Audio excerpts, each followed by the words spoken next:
DJ मलाही बाजार मंदिर के पीछे।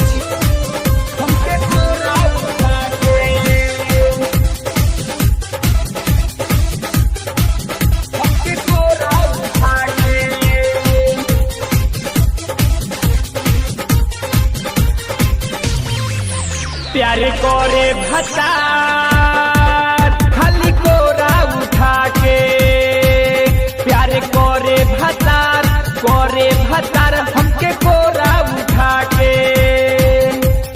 कबो खियावे हमके केरा सुता के।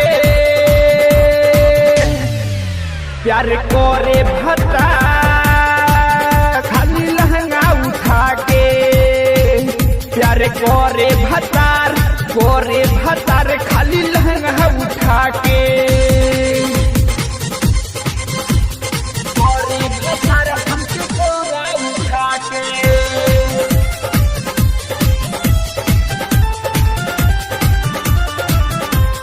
कोरे भतार बिट्टू डीजे मलाही बाजार मंदिर के पीछे।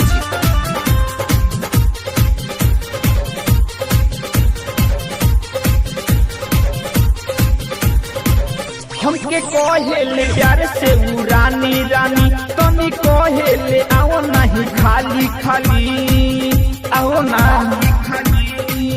हमके कहेले प्यार से उ रानी रानी, तनी कहेले आओ नहीं खाली खाली, खाली खाली खाली खाली। लगे बोलावेले हमके, खुदे बोलावेले हमके, सीना में सीना उ सबके सुतावेले हमके। भरल जवानी में गर्दा लगा के, प्यारे कोरे भतार खाली लहंगा उठा के, प्यारे कोरे भतार खाली लहंगा उठा के।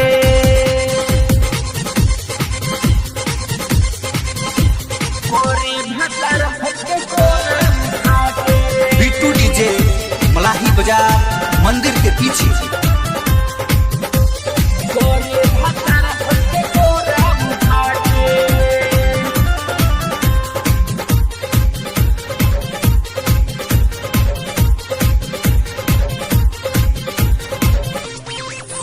अब के घरवा में धोले ले बाजानू हो, पिया साहेब सोमरियानू राजानू हो मारू भई के। अब के घरवा में धोले ले बाजानू हो, पिया साहेब सोमरियानू राजानू हो,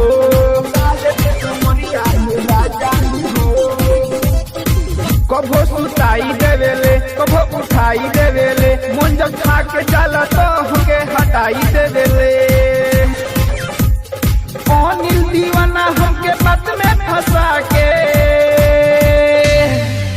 प्यार कोरे भतार खाली लहंगा उठा के, प्यार कोरे भतार हमके कोरा सुता के। मयूर दादा।